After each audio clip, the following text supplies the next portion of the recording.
तो एक आदमी बयान करता है ना कि मैं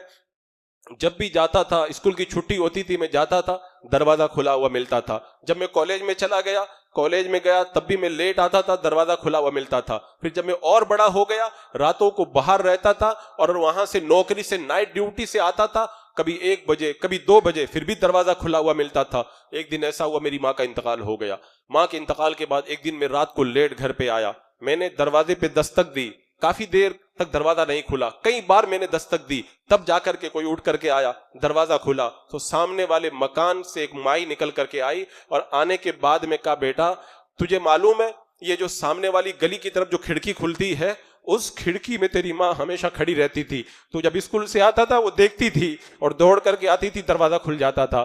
वो कहता है मैं अपनी माँ से पूछा करता था कि माँ तुम्हें पता कैसे चलता है कि मैं आ रहा हूं, तुम आके दरवाजा खोल देती हो? तो माँ जवाब देके टाल देती थी कि तेरी खुशबू से पता चल जाता है कि तू आ रहा है। लेकिन उस बूढ़ी माँ ने बताया असल मामला यह है, वो खिड़की के अंदर खड़ी रहती थी, तेरा इंतजार करती थी, और तू जब रातों को लेट आता था तो वहीं पर खड़ी रहती थी, जैसे ही गली में तू पांव रखता था वो दौड़ करके आती थी, दरवाजा खोल देती थी। फिर बूढ़ी माँ ने कहा, बेटा जब से तेरी माँ का इंतकाल हुआ है अब तब से वो खिड़की खुलना बंद हो गई है। कितने वो लोग हैं जिनकी माएं खिड़कियों में उनका इंतजार करती रही, लेकिन उन्हें पता नहीं चला, उन्हें पता उस वक्त चला जब माओ के इंतकाल के बाद में वो खिड़कियां बंद हो गई, तब फिर मोहब्बतों का वो इंतजार करते रहे। तो अल्लाह तबारक व तआला ने